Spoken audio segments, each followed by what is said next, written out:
Om Jnanatimirandhasya Jnananjanashalakaya Chakshurunmilitam Yena Tasmai Shri Gurave Namaha Shri Chaitanya Manobhishtam Sthapitam Yena Bhutale Swayam Rupa Kadamahyam Dadati Svapadantikam Vancha Kalpatarubhyascha Kripa Sindhubhya Evacha Patitanam Pavanebhyo Vaishnavebhyo Namo Namaha Jai Shri Krishna Chaitanya Prabhu Nityananda Shri Advaita Gadadhara Shivasadi Gaura Bhakta Vrinda Hare Krishna Krishna Krishna Hare Hare Hare Rama Rama Rama Hare Hare Kujantam Ram Rameti Madhuram Madhuraksharam Aruhya Kavita Shakham Vande Valmiki Kokilam Manojabam Marutatulya Begam Jitendriyam Buddhimatam Varishtam Vatatmajam Vanarayotha Mukhyam Shri Ramadutam Shirasa Namami Yatra Yatra Raghunatha Kirtanam Tatra Tatra Krutamastakanjalim Bhashpavari Paripurna Lochanam Namata Marutim Rakshasantakam Apadam Apahartaram Dataram Sarvasampadam Lokabhiramam Shri Ramam Bhuyo Bhuyo Namamyaham Dakshane Lakshmano Yasya Vame Cha Janakatmaja Purato Marutir Yasya Tam Vande Raghunandanam. Hare Krishna, welcome back to another session of Srimad Ramayana. We are near the very final section of Balakanda, and hopefully today we can complete Balakanda depending upon how much we get done, how much is Sri Sita Ramachandra's inspiration to either abridge or elongate their marriage ceremony today. So we're going to start somewhere in chapter 71. I'm going to narrate the incidences quickly till we reach chapter 73, and that's where the critical verse is, or set of verses are. So after the bow of Lord Shiva was broken,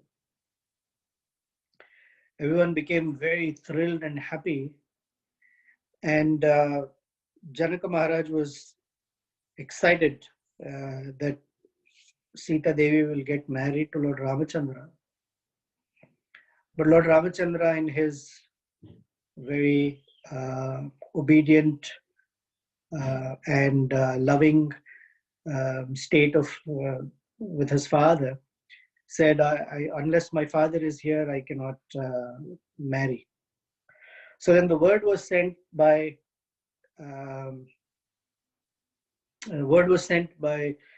Janaka Maharaj's court that please go and invite Dasharath Maharaj, Dasharath Maharaj and Vasishta Muni and all the great sages who are there in his court, to bring them here quickly. So the messenger went as quickly as he could, went to the gates and said, I need to see King Dasharatha very urgently. I have a message from King Janaka. So when he was escorted in, the messenger couldn't wait to sort of give all the preliminary requirements before they say the message. He just very quickly did what is needed and just blurted out that we're all very happy and excited, King Janaka especially, to invite you and to give your formal blessings and participate in the marriage of Lord Ramachandra. So then Vasishta and all the great sages with Dasharatha, they traveled very quickly. In fact, Dashrath Maharaj tells all the sages, you please leave ahead of me while I get everything prepared. I get all the horses, the elephants, the gifts, the gold, everything that we need to bring. I will do that. Meanwhile, you please rush forward. So when Vasishta meets Janaka, he says, well, you have two daughters, Sita and Urmila. So why don't you offer Urmila to Lakshmana? That way it'd be a great marriage. We can take care of both the brothers right now. So Janaka was more than happy. He thought, I'm just very honored that Sita will marry Lord Ramachandra. Now you're asking Urmila also for Lakshmana. There can be something happier than this. So Vishwamitra, who was there in the court, said, oh, hold on a second. Your brother, King Kushadwaja, who's also here, has two daughters, Mandavi and Shrutakirti.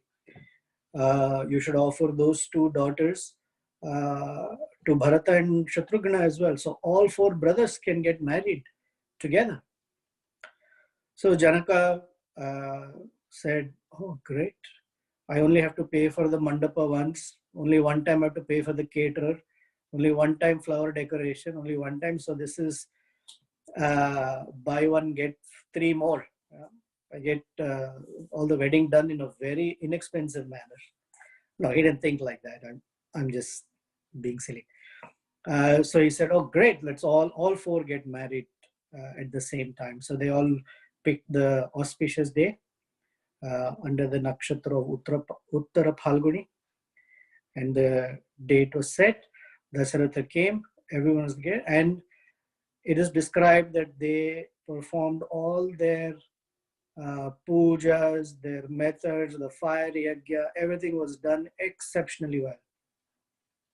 And I'm skipping almost a chapter worth of details on how the yajna mandapa or the marriage arena was decorated and organized by Vasishta. One, because it is Treta Yuga. In Treta Yuga, these details of yajna are very, very important and significant.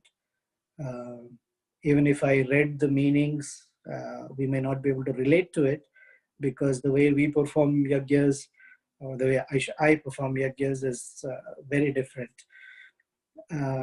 Somehow, so far by Krishna's grace, the marriages I've done are intact. So thanks to whoever is every day working hard to glue themselves to their marriages. So I didn't do it like Vasishta Muni did. Of course, I can also argue that I was not getting Ramachandra and Sita Devi married.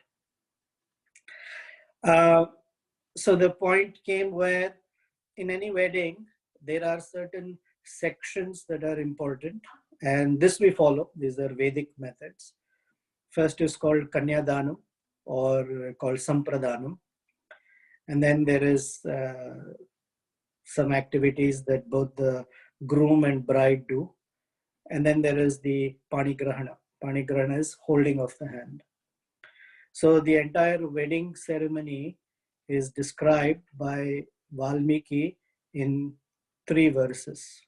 Okay, so this is chapter 73, text 26. In one of the books, it shows up as verse 33. I haven't still figured out why in one it is 26 and one it is 33. So don't ask me the question. I don't have an answer. But what is important is these set of verses. This is Dasharatha speaking. This is Janaka Maharaj speaking to Lord Ramachandra. Iyam Sita Mamasuta Sahadharmachari Tava Pratichainam Bhadram Te Panim Grihishva Panina. Very, very, very important verse. Actually, there's another verse which we'll also go through. And each of these words, like last week we talked how every word has so many meanings. In this verse also, these words have a lot of meaning. I felt that perhaps I had overburdened all of you with the 10 meanings of the bow breaking, and the 16 meanings of the other words. So I'm going to tone it down a little bit, but there are certain important meanings which we will appreciate. While I'm going through the meanings here, what I would like all of us to do is in the core of the heart, or in the eye of the heart or the soul, somehow meditate on the beauty and the grandeur of Ramachandra standing next to his consort Sita Devi. Just as we go to temple and we try to drink with our heart as much as possible the awesome presence of Kishore Kishori, or Radha Krishna in your case, whatever temple that you go to, the amazing view of Ramachandra standing next to Sita Devi. Okay, so King Janaka says, Iyam Sita. So the commentators have a field day as to why he uses the word Iyam Sita. Sita is already there in the wedding mandapa. Why does he have to point to Sita, saying, here is Sita? So first is, he's pointing from a direct sense perception that here Sita Devi is now standing in front of you. From an indirect sense perception, because truth is realized both direct and through indirect and Shabda. In the Srimad Bhagavatam, we hear in the second chapter of first canto, in a series of verses, starting with Shushusho Shaddadhanasya, and it ends with Drushta Evat Manishware, that one can get to see the soul clearly. So here we're being told that Sita, who otherwise is not so easily manifest for everyone to see, Iyam Sita, she's right here. Then from an indirect perception, so we know, we gather knowledge through Pratyaksha and then Anuman Praman. So Anuman is that one may say, well, Sita is Ayonija. She is born without physical parents. However, because there is smoke, you can detect that there was fire. You can say that Sita Devi, she is here in this form, waiting and standing in front of you.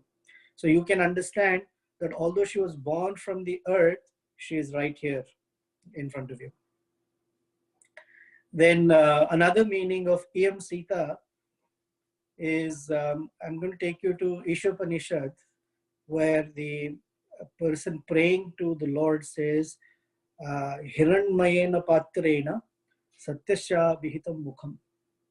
That, oh my Lord, your effulgence is so dazzling that I'm unable to see you behind that dazzling effulgence. So kindly subdue that effulgence a little bit so I can see you face to face. So Sita Devi is so dazzlingly effulgent that even Lord Ramachandra had difficulty seeing and exactly fathoming where she is. And the example given is when you see we all stood in front of a camera, and when a flash goes off, we have no other option but to quickly close our eyes because the flash is very strong. Now, what to speak of actually looking at a stroke of lightning? The intensity is very, very high. Now, what to speak when that flash of lightning is right in front of you? So, because her dazzling effulgence is so intense that Janaka Maharaj has to show Lord Ramachandra, oh, don't look here and there. She's standing right here in front of you. Another meaning is Lord Ramachandra considers himself a human being, although he's the Supreme Personality of Godhead. And Sita Devi, who's his consort, also considers herself human-like.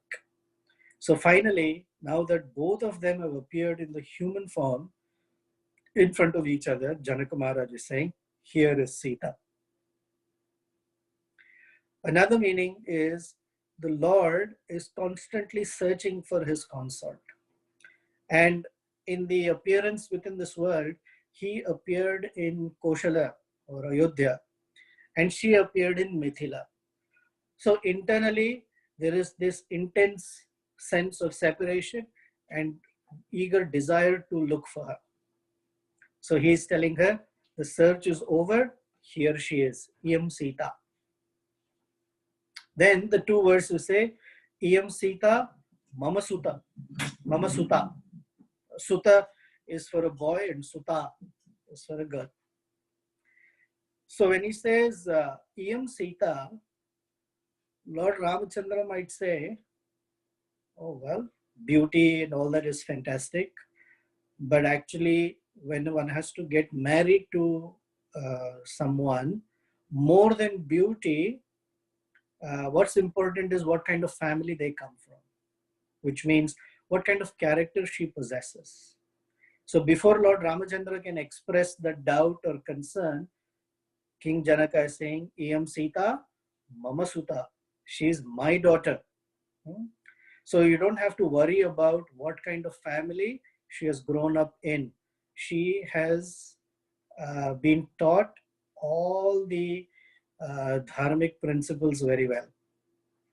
And Janaka is considered a Mahajana.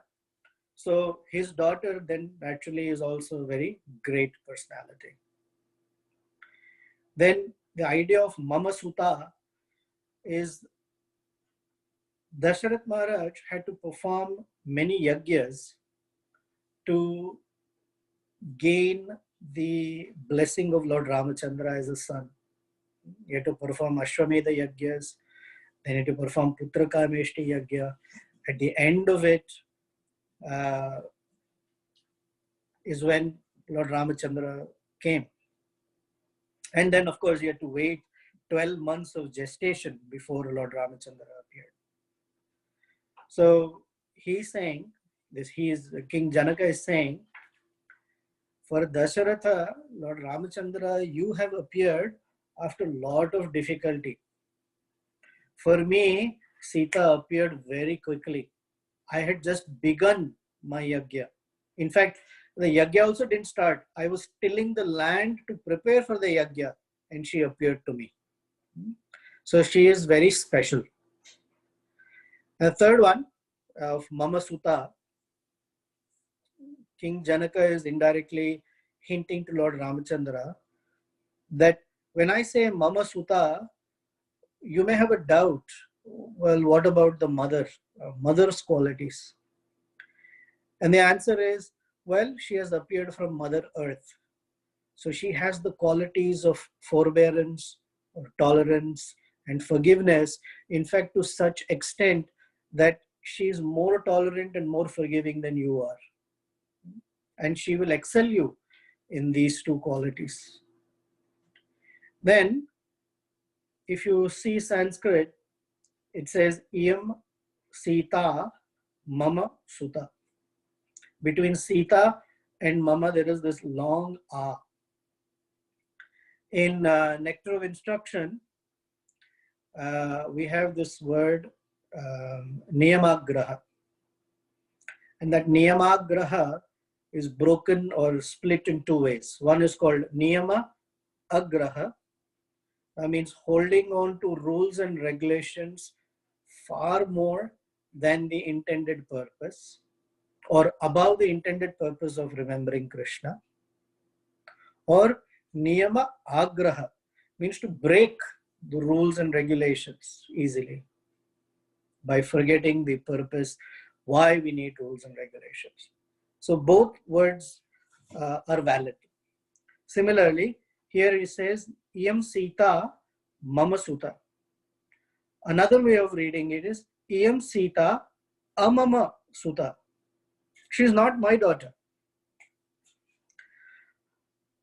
King Janaka, as a Mahajana, is completely free of the I and my disease. Every conditioned entity suffers in this world with two problems, two main foundational problems. Ahankara means I am the doer, or the bodily concept of life, and Mamakara, what things belong to me.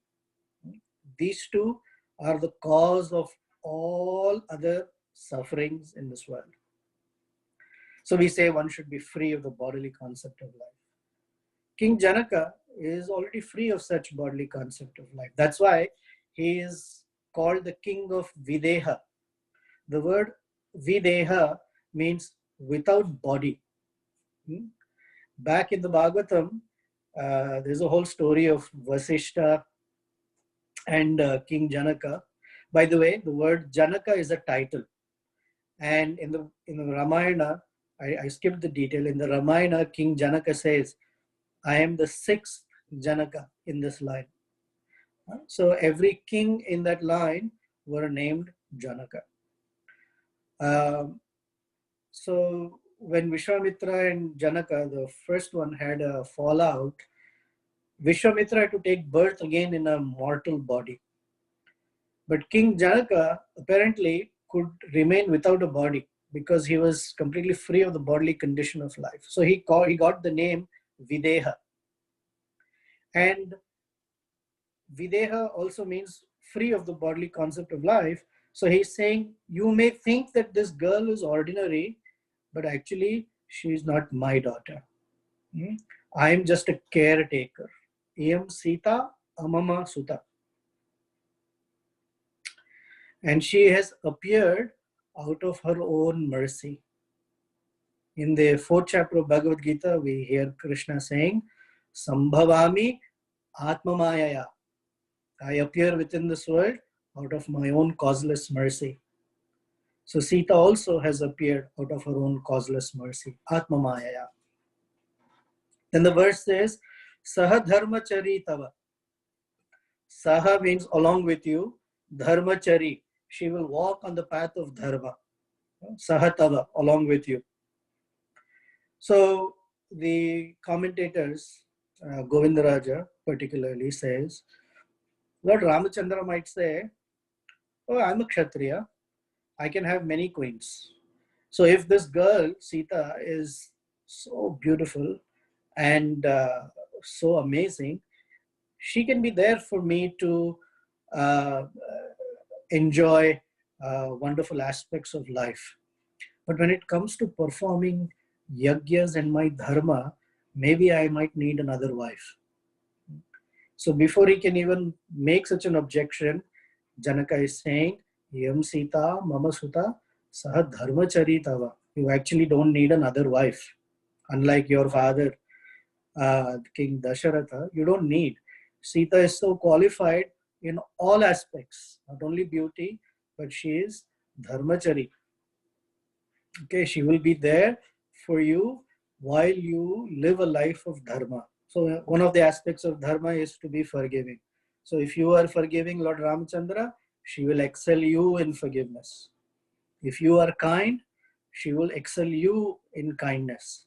And if you are strict, she will excel you in strictness. So that's one meaning of Sahadharma Charitava. Another meaning is that King Janaka is telling Lord Ramachandra, in this world, there are couples, husbands and wives who get together. And although they take vows that we will be together in happiness or distress, but when difficulties come, some consorts, either husbands or wives, they are called fair weather spouses. Fair weather means weather is good, everything's going well, very good. When things become difficult, either because of financial situations or personality difficulties, whatever the situation, except abuse, then they go away. She is not the one who's going to go away like that. She will always be with you in all difficulties. If you're in the palace and enjoying royal comforts, she will be there with you. If you're in the forest, walking on thorn-laden paths without shoes, she will be there with you, walking right alongside. If you are eating fruits and roots in the forest and sleeping in a grass hut on the ground, she will be right there next to you. Saha dharmachari tava. Okay. Then another reason for saying Saha dharmachari tava is to predict that, listen, you have appeared for a purpose, a particular dharma of releasing Mother Earth of the burden of Ravana. But unless you accept my daughter, none of this is going to happen. Okay. Only when you marry Sita is it possible for Sugriva to gain your friendship. Only is it possible for Vibhishana to gain your mercy. And only is it possible for Ravana to be vanquished. Without Sita beside you, none of this is going to happen. Another meaning for Saha Dharmachari Tava is, although she is a very, very docile, kind, soft, obedient wife, she will not hesitate to correct you politely, but she will not hesitate to correct you. In fact, this is one of the most important qualities of a chaste wife, that she will not hesitate to correct the husband if there is any possible wrongdoing. So the example for this is later when Sri Ramachandra and Sita Devi are walking in the forest, she expresses some concern. I'm not going to go into that verse because there's a lot of meaning in it. But the verse she says is, generally, a man falls from his platform of piety because of three reasons. One, he covets the property or wife of another man. Two, he speaks untruthful words. And the third is he takes on enmity with others, thinking he's more powerful, and will not hesitate to use weapons against the other person. And she says, on the first two factors, I have no concerns at all. That you will ever speak a lie is out of question.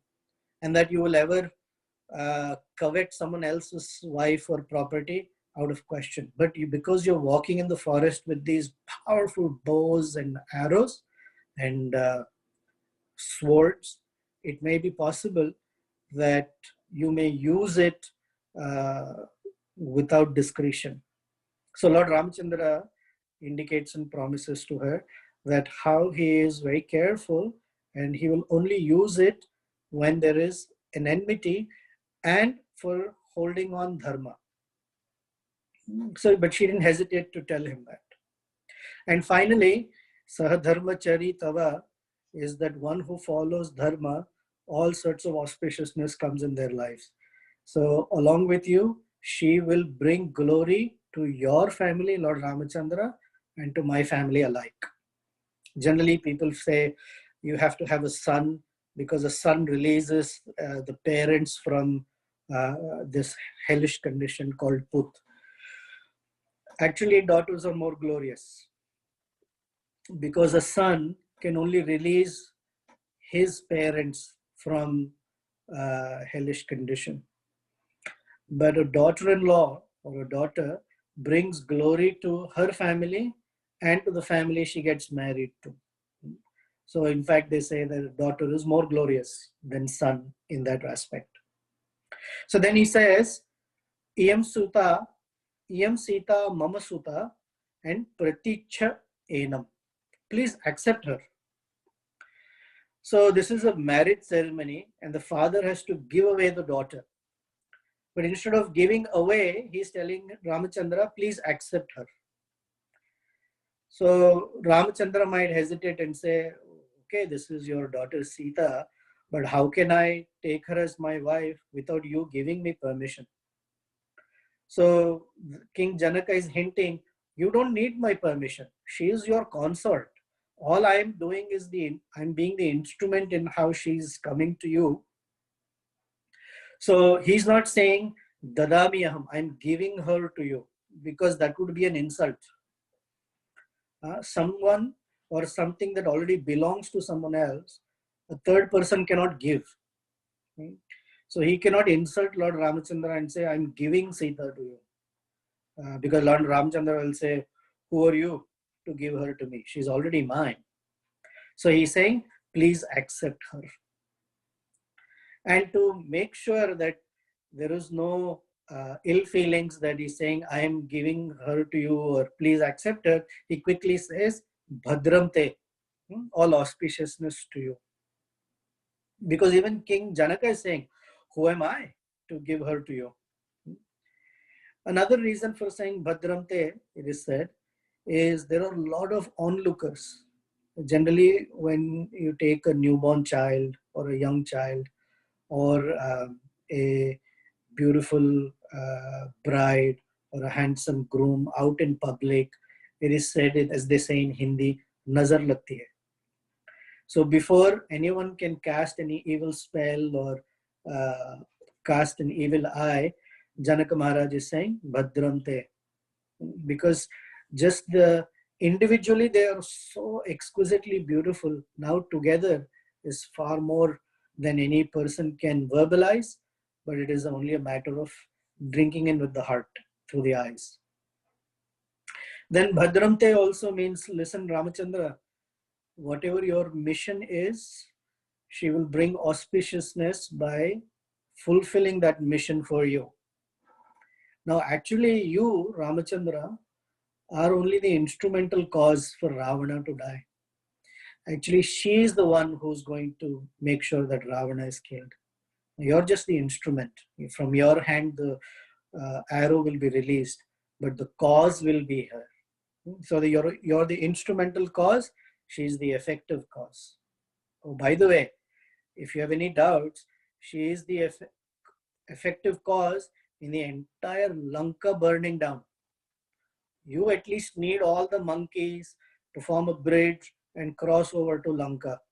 But Sita, just with the help of Hanuman, she can empower Hanuman, just one monkey, not the gazillions of monkeys that you need in an army. She just needs one monkey, Hanuman, and Agni Dev, and she can put the whole of Lanka into a condition of ashes. So Bhadramte. And finally, he's giving his wholehearted blessings by saying Bhadramte. Then he says, Panim Grihishwa Paninam.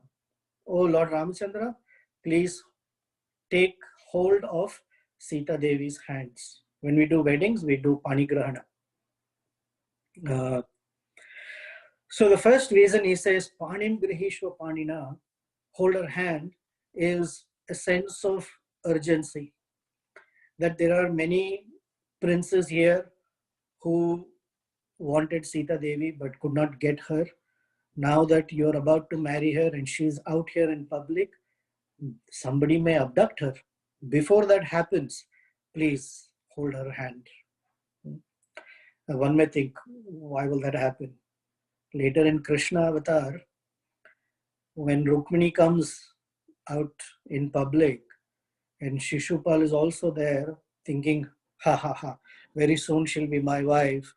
Before anyone could even blink their eye, Lord Krishna came and grasped her hand, Pani Grihana, and took her away.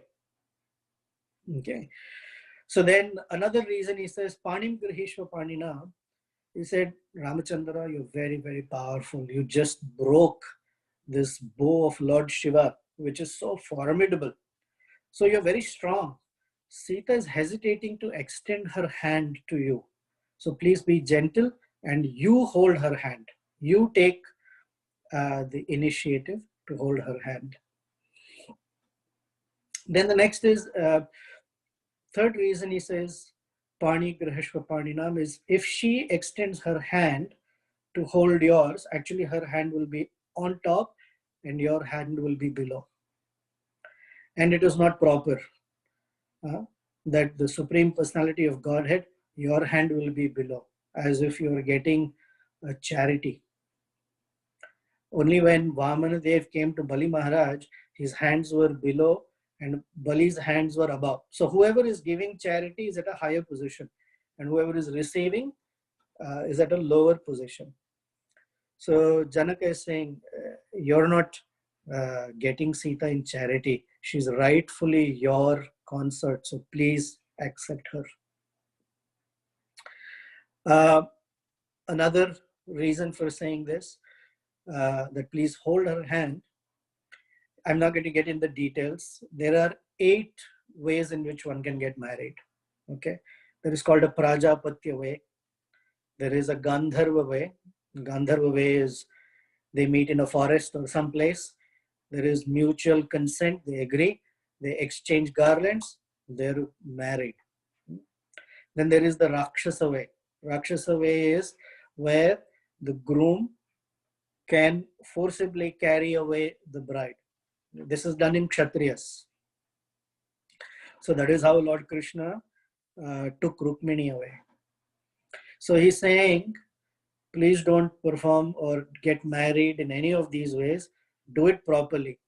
The reason they're saying do it this way is for Lord Ramachandra and Sita Devi, none of these 8 methods match or suit. So the only closest method is the Prajapatya way.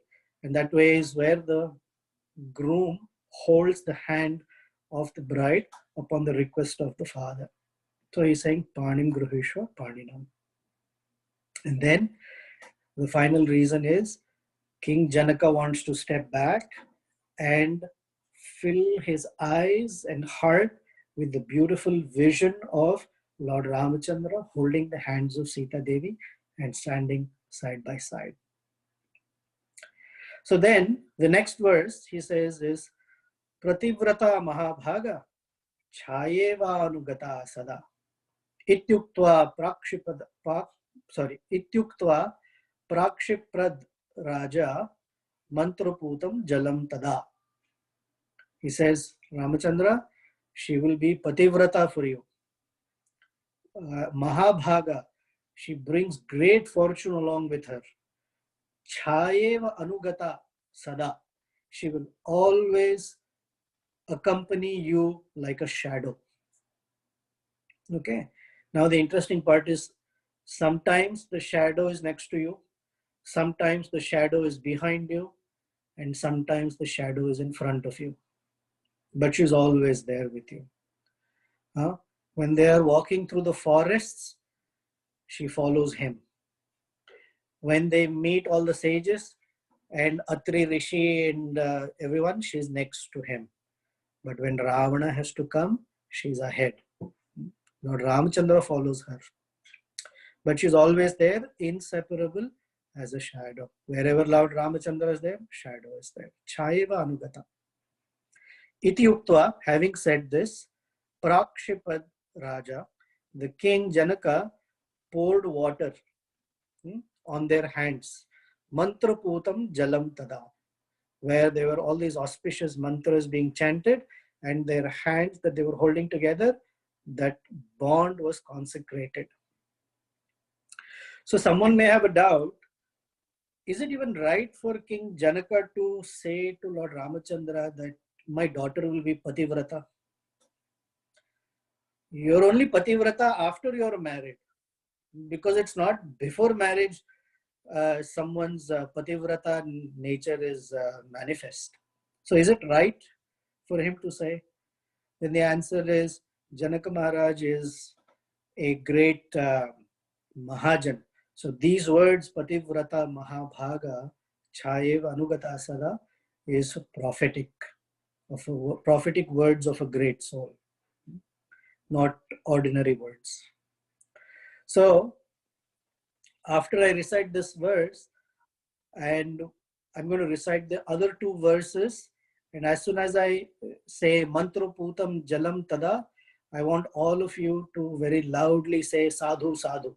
Not yet. Let me read the first verse so you know the meaning. Sadhu Sadviti Deva Devanam Rishinam Vadatam Tada Deva Dumbu Nirghosha Pushpavarno. So Devanam, Rishinam, all the demigods appeared in the sky. All the rishis from the entire universe assembled there, and loudly they said, Sadhu, Sadhu. And Sadhu, in the sky there was Sadhu, sadhu. Devadundu. sadhu. Okay, they said a little enthusiastically. You guys are sleepy. Sadhu, Sadhu. Sadhu, sadhu. Ah, Sadhu. Sadhu, Sadhu. Sadhu, sadhu. Lord Ramachandra is holding the hands of Sadhu, Sita sadhu, Devi. sadhu. Sadhu, sadhu. Our Sadhu Sadhu sounds like Sadhu, Ravana Sadhu sadhu, Sadhu. sadhu. No, Sadhu Sadhu. Sadhu, sadhu. Sadhu, sadhu, sadhu, sadhu. Devadundubir Nirghosha. So in the sky, the demigod started loudly playing drums, sounding the bugles, Pushpavarsho, and they showered flowers. So then the question comes up that when Lord Ramachandra killed Tataka and he killed Subahu, he killed all of the demons that were there, and he shoved Maricha 800 miles away. Nobody showered any flowers. Nobody hit any drum roll. When Vishwamitra gave all the knowledge of weaponry to Lord Ramachandra, because those weapons are required to kill Ravana, the demigods did not sound any drums or did not shower flowers. But why when he's holding Sita Devi's hands? So then the answer is, according to Govindaraja, that the demigods know that only now will Lord Brahma's blessings that the Supreme Lord will come and take care of Ravana is actually fulfilled. Before this, he may have all the weapons, but we don't have the surety. But now that he has held Sita's hand, it is assured. Another is, if you take a pan scale and put all of Lord Ramachandra's weapons and the power that they have on one side of the pan scale, and you put the auspiciousness that Sita brings on this side of the pan scale, then this side is a lot heavier than those weapons. Actually, they have no meaning. So the demigods understand that more than the weapons that Lord Ramachandra has, Sita's presence is far outweighing. And that is the reason that they will become, their prayers will come to fruition. So now we can say, when I'm reciting this mantra, let's go back as Sadhu Sadhu again. Okay, you said it a little earlier, but say it nicely. All right. Iyam Sita Mama Suta Sahadharmachari Tava Pratikchajainam Bhadramte Anim Grihishva Panina. Sadhu, Sadhu, sadhu.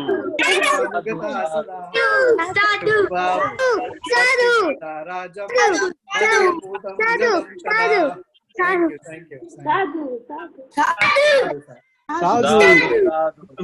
So Lakshmana was married to Lord Ramachandra was married to Sita Devi. Urmila was married to Lakshmana. Mandavi was married to Bharata, and Shrutakirti was married to Shatrughna. All of them married at the same time. So someone may ask the question, Bharata is older, Lakshmana is younger. Why was Lakshmana married first? And the answer, there are two reasons for it. One is when there are two brothers from the same mother, they should not be married at the same time. There should be some time gap. So Lakshmana got married first, then Bharata, then Shatrughna. Another reason is Janaka was offering his two daughters, so Sita and Urmila. So Rama and Lakshmana got married first. Then Kushathwaja came and offered his two daughters, Mandavi and Shrutakirti. So Bharata and Shatrughna got married later. I have 10 minutes. I'm wondering if I should speak to you about Parashurama and end Balakanda, or you have any questions. Let's see if you have any questions or thoughts. I'm going to abridge the whole Parashurama story. So any questions, comments, thoughts? Hare Krishna, Prabhu. Ram Raghavdas. Prabhu, one request, Prabhu. We can all see you. So, maybe what we can do is you speak the two verses and then you raise your hand and then we will say sadhu, sadhu. Okay. Saying sadhu, So sadhu. we did it. You want to do it again? You Yes. want to shower and I guess appreciate the marriage of Lord Ramchandra and Sita Devi again? Yes. Yes. Okay. Please say sadhu sadhu when I'm being ordered to raise my hands, then you'll do it. Okay. Iyam Sita mama suta saradharmachari tava chainam bhadram te panim grihishva panina pativrata Sadhu, sadhu. Sadhu, sadhu. Jayevadgata sada ityuktva prakshipadam raja mantrabhutam jalam tada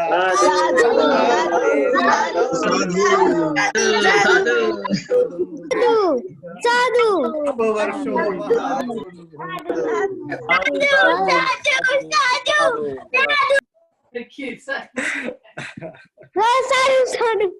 All right, sadhu, sadhu. Any questions, comments? Hare Krishna Prabhu, Dandavat Pranam. I had one question. In Bhagavad Gita case, we hear that why Arjuna was put into illusion so that Bhagavad Gita could be spoken. In Parikshit Maharaj case also, so that the Srimad Bhagavatam could be spoken.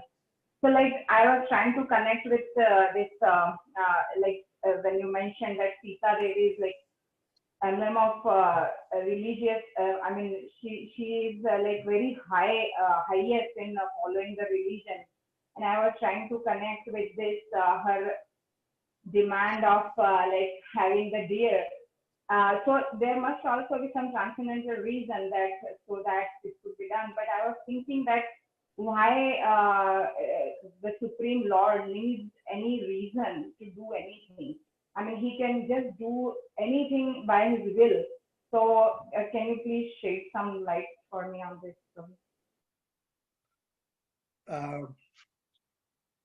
When we say reason, there is material reason and then there is transcendental reason. So material reason has a cause and effect. And spiritual reason doesn't have a cause. It is called causeless. So when we recite in Bhagavatam, Vasudeva, before that, my gosh,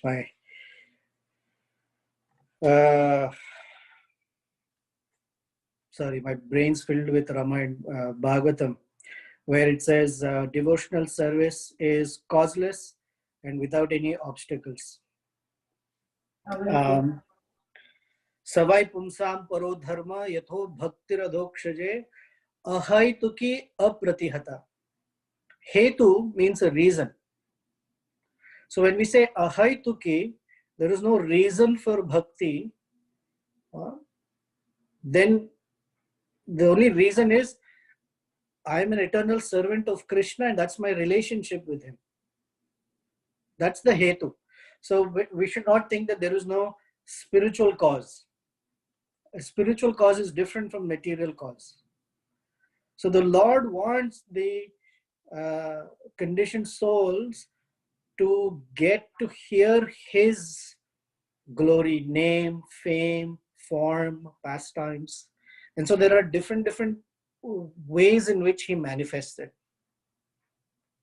And in the pastime of Sita Devi and Ramachandra, he's manifesting our story of how we get lost from him, how our choices are drawing us away from him, our desires, and our acting on those desires. And he is telling us how much effort he is making from his side to come look for us. and reclaim us. How he sends the acharyas, the lessons, the indicators, the little signs that he is there. Okay. Another is he wants to manifest the meaning of the Gayatri mantra for the common public. Except for Brahmins, or I shouldn't say Brahmin, except for Dvijas, the Gayatri mantra is not accessible. And our meditation on the Gayatri then is our meditation on Sita Ram. As we recite the Gayatri, the entire Ramayana is encapsulated in it. So these are ways in which he makes it easy for the common pedestrian person like me, who's somewhere in some trash condition of consciousness, some hope to hold on to so that he can pull us up. Thank you very much, Prabhu. This is wonderful explanation. So just for my understanding and clarification, can I understand it like this, that Sita Devi, like as mentioned by Maharaj also many times in lecture, that she's representing the deviated jiva for that time. So whenever a jiva gets deviated, Lord puts so much effort to rescue him, right? All the way he like went to Lanka, and also he engaged so many people and monkeys in service animals. So that's how he acts so mercifully. Correct. The rescue her. Jiva is feminine by nature. So Lord doesn't do anything for one reason. There are multiple reasons. While he's definitely showing us, playing out our own story of being disconnected from him, he's also manifesting his own beautiful Leela. And we are meant to appreciate and soak in that Leela of he appearing, breaking the bow, marrying Sita, walking in the forest, giving his mercy to everyone, his love for her. He's, I guess, enjoying the pastimes of separation. All of that is also there. So it's not just, the Ramayana is interesting because it is about me as the living entity. It is true. That is true. But it is also about the Lord and his consort. Oh, Prabhu, that's wonderful. Thank you very much. You're welcome. Any Hare other? Krishna, Prabhu. Hare Krishna. Prabhu, I just wanted to understand what is the meaning of sadhu sadhu. You said that this is like kind of ashirvad given by the demigods and other gods. Is that the true meaning, or is there a separate meaning for sadhu? Sadhu means excellent or amazing, or it means awesome. Sadhu means great.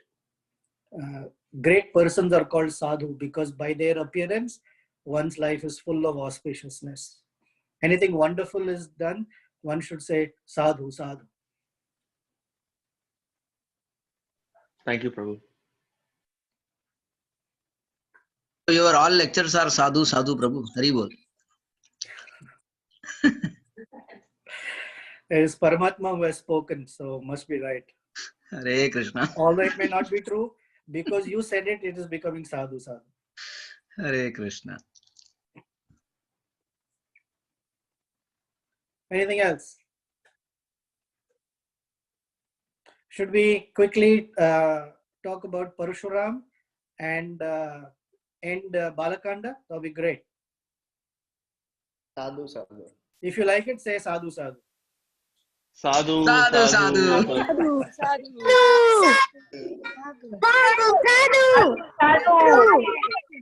All right. Okay. Got it. Got the Sadhu. message. So the marriage is done. Now Ramachandra with Sita Devi, Lakshmana Urmila, Bharata Mandavi, and Shatrughna and Shrutakirti following Vishwamitra, Dasharath Maharaj, and Vasishta. They're all walking back. I shouldn't say walking back. They're all returning to Ayodhya. While they are returning to Ayodhya, suddenly there is a very tumultuous sound. The sky is filled with black clouds, and the birds are all clamoring and chattering. The animals are running in wrong directions. Okay. And by looking at the sky and the environment, they understand that something inauspicious and auspicious are going to happen at the same time. So the Ramayana is a science of called science of Shakuna Shastra. In South India we call it Shakunam, and in North India it's called Shagun. It's the same thing. Shagun means you do something because it brings certain auspicious things. For example, in I guess in North and South, when you're going out for a job interview or about to write your exam, they mix sugar and yogurt together. Yeah, acha shagun hai. Or now don't ask me to explain Shakuna Shastra because I'm not going to. But as they say, cat crossed your path or the birds flew in a particular. So when birds fly in from left to right, it's supposed to be auspicious. When they fly right to left, it's inauspicious. When animals circumambulate clockwise, it's auspicious. If they circumambulate or go around you in a anti-clockwise, it's inauspicious, etc. That science is there in Ramayana. We may call it superstition, all that. I'm not dealing with the topic right now. But when they saw it, they all became perturbed. Dasharatha became very perturbed that what is going on, why there should be any inauspiciousness. At the same time, there are auspicious signs also. It's a mixed signal.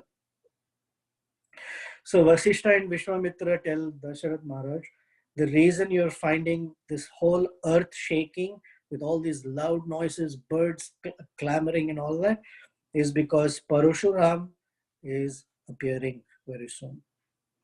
So Dasharath Maharaj is worried because Parashuram had taken a vow of annihilating the entire Kshatriya Varna out of earth. And for that, for 21 generations, he had killed all the Kshatriyas. Somehow Dasharath Maharaj got saved. Okay, and we talked about this reason previously. So now he's suddenly worried. Rama, Lakshmana, Bharata, Shatrugna are all there. And what will happen to them? But also there's auspicious sign because Parashuram is not a demon. He's the Shaktavesha avatar of the Lord. So the reason Parashuram comes, because he has heard the breaking of the bow of Lord Shiva. And he's now going to meet this fantastic, awesome Kshatriya that he wants to challenge. So he comes to meet Lord Ramachandra and he says, oh, I heard you broke Lord Shiva's bow. In my hand is the Vaishnava Dhanur, Lord Vishnu's bow. Let me see if you can string this bow. And if you do, then you become eligible to fight with me. What do you say? So Lord Ramachandra, although young boy, takes on this persona of a Kshatriya, a human being, and the Supreme Lord at the same time. And by taking the bow from Parashuram's hand, he strings it and then he mounts an arrow on it. And he asks Parashuram, what should I do with this arrow? Because once Lord Ramachandra mounts an arrow, it never goes back to the quiver. It has to be released. That is why it's called Ramban. And so by that gesture, Lord Ramachandra has broken the pride of Parashuram.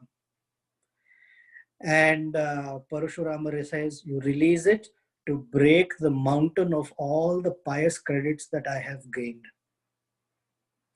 And so Parashuram, then all of his, it's called Tejas in Sanskrit, all of his power and effulgence, by Lord Ramachandra taking the bow from Parashuram, all of the Tejas is also withdrawn.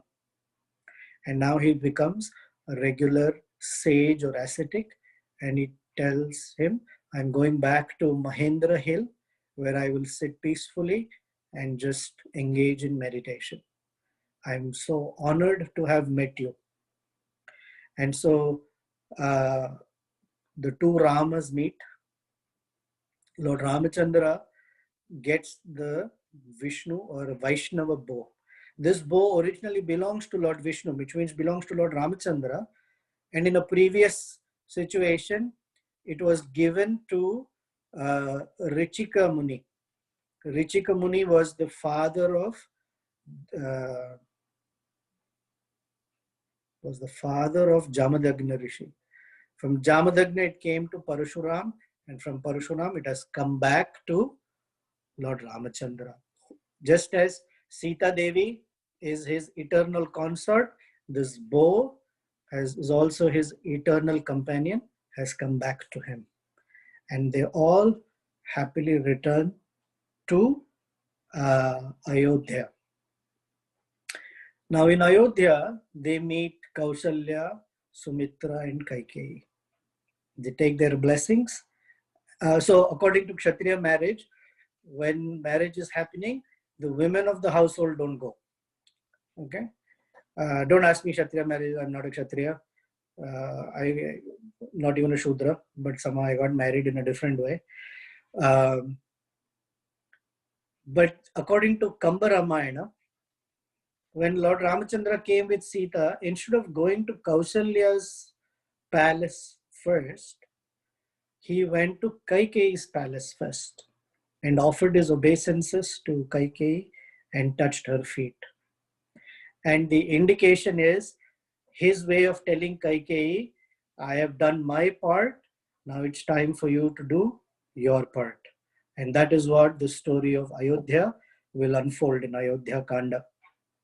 That the word Ayodhya means invincible, but that invincible kingdom was very quickly under severe duress and distress by the power of Kaikeyi's envy, instigated by Manthara. That's what's coming up. So let's all, my gratitude to all of you for making it possible to cover 75 or 77 chapters of Balakanda. 75? I want to make sure. Yeah, 77 chapters that we have covered since the time we have begun. Somehow or the other, despite coronavirus, despite anything else, you have the enthusiasm. So I am eternally grateful to you. Thank you very much. Any final questions, comments? Hare Krishna Prabhu, one small request. Maybe get the recording of this session. I would like to send it to my parents in India.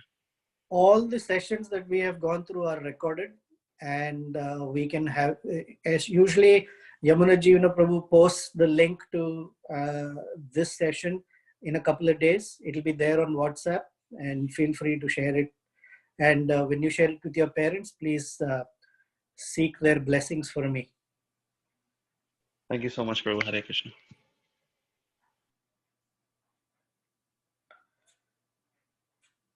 Okay, anyway, any other questions, comments? Hare Krishna Prabhu, Danat Pranams. Hare Krishna. Question. When they go for the marriage, didn't the mothers also go with Dasarath Maharaj?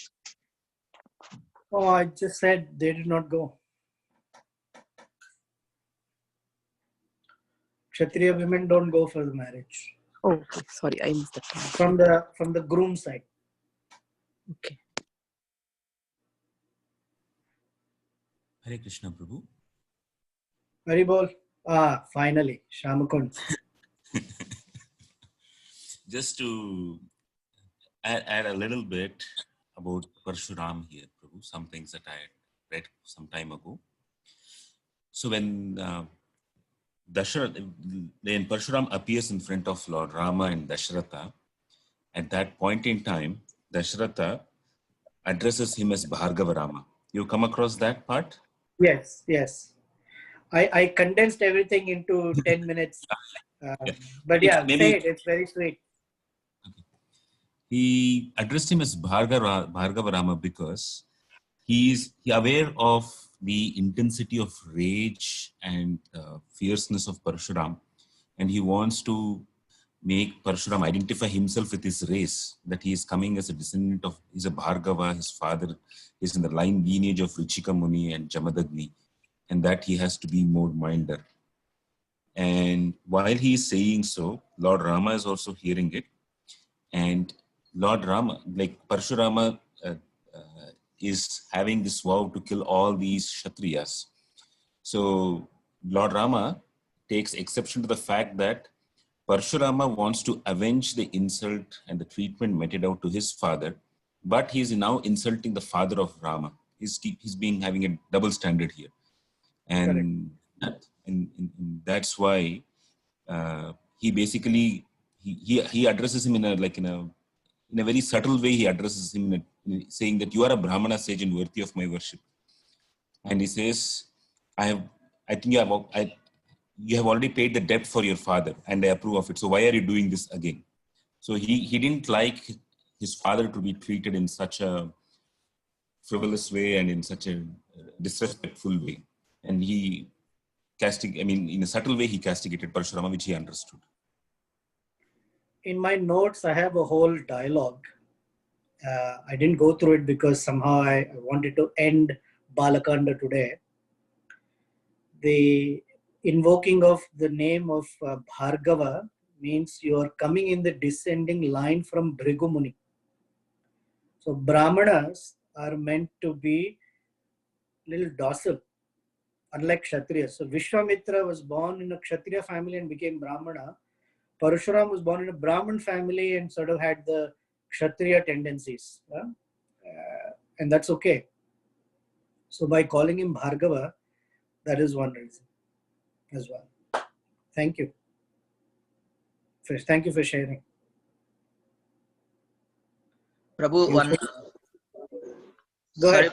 Now, Parashuram is the Shakti Avesh avatar.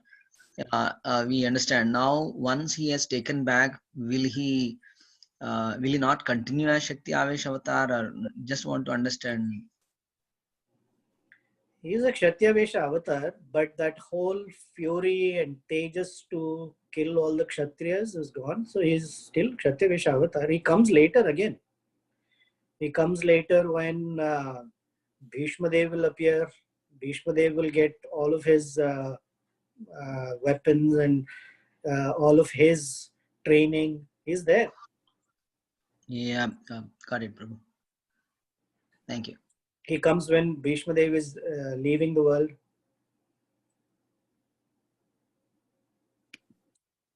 Also, Prabhuji, if I remember correctly, I think he would also be the guru of Lord Kalki. He'll be the guru of Lord Kalki? If I remember correctly, I think I read this in Kalki Puran. Okay, I don't know. I don't know for sure, so I can't say, but if you say so.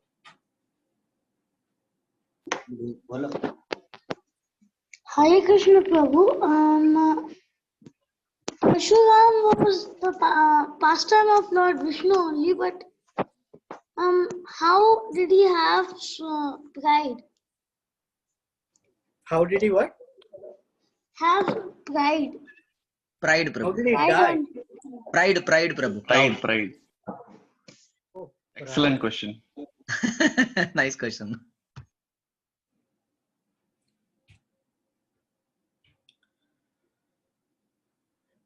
Being devotees of the Hare Krishna movement, we have an idea of pride different from necessarily the pride that is always spoken about. Okay.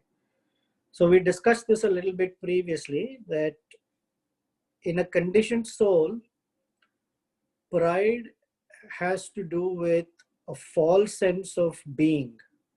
I am this body. It's in the 16th chapter of Bhagavad Gita. I am the greatest. There's no one better than me. So pride comes from a false sense of identity. But there is also pride that comes from a proper sense of identity. For example, we are all followers of Srila Prabhupada, and we're supposed to be proud of it. We're followers of the Vedic system. We're proud of it. We are devotees of Krishna. We're proud of, actually, devotees of Radha Krishna or Sita Ram. We're proud of it. Pride in terms of the identity that I'm a servant of Sri Ramachandra and Sita Devi. That's the pride. I belong to them, they belong to me. So Parashuram's pride, especially Lord Ramachandra, is that he is a jiva who is empowered for a particular mission. In this case, that annihilating 21 generations of Kshatriyas to rid the earth of any possibility of impure kings. That's what he does. But when he meets Lord Ramachandra, that in the form of this dialogue, that mission has ended. So his pride, Kshatriya pride, needs to be taken away. And it is done in such a way, not necessarily insulting him, but the Lord is exerting that I am the Supreme Personality of Godhead standing in front of you. Now that I am here, all the Kshatriyas that you are thinking about and all the Kshatriyas in general are under my care. I've appeared in the Kshatriya line for that reason. So, mission over, go back to meditation, and your role will come back later. That's when you be a rishi more than on this path of clearing the earth of impious kings. In that sense, the pride, not the bad. When Prahlad was a small child, I think he was 5, 6 years old. Whenever we used to use the word something he would do or made a painting, he'd say, "Oh, we're proud of you." He would say, "Good pride or bad pride?" So this is the good pride part we're talking about. But it is Sadhu sadhu to the question asked, and sadhu sadhu to the answers given. Thank you. Thank you. Thank you, Prabhu. Prabhu, if you don't mind, can I know your age? I'm 21. Prabhu, not your age. The young He child is who 7 had years a old. great vision. Yeah, the young Great child is vision. talking about me. I wish. He is going to be All 8 right. very soon. Any other questions that are relevant to this topic?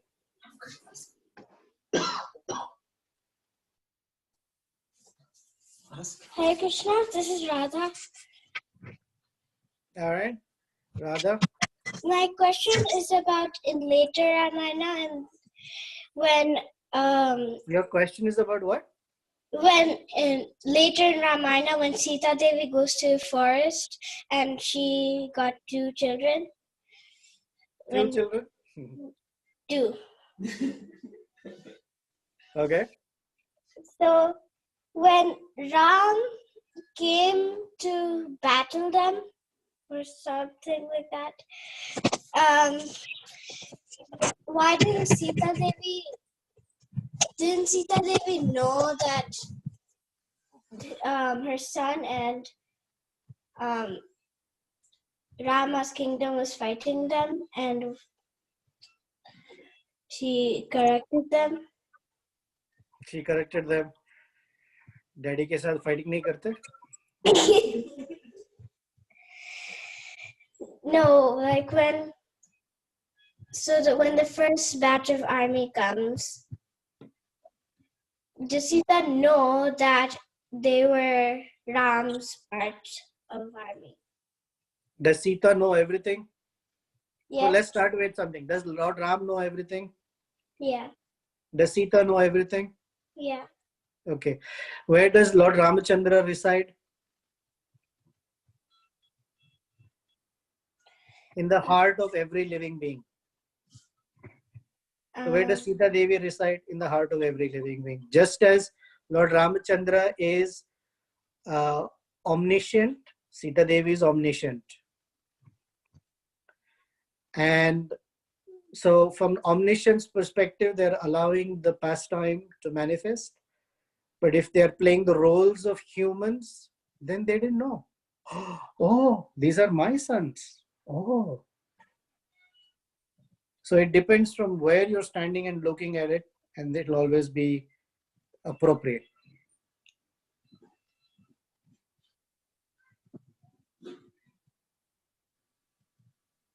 Thank you. Okay. Hare Krishna, Prabhu. I wanted to quickly share this, Prabhu, that because we were talking about the Parshuram story. For me, it's a very solid, a very profound example of the case that is made that, you acquire your varna by your actions, your activities, and not by birth. Because this is a very specific and straightforward example. Someone may argue that if the Kshatriyas were, they were destroyed once, then how did the second generation of Kshatriya came in? Why there was a need of 21 times doing the same act? But, this is a very solid example that it is by karma and not by birth. So I wanted to share that with you, Prabhu. Thank you. In the Bhagavad Gita, Krishna says, Chaturvarnam maya srushta, guna karma vibhagashaha. Yes. So it is said that you get your varna, you get your birth, or where you take birth is because of karma, and how you live your life is because of guna. Let's go back to how old these kids are. Govardhan, how old are you?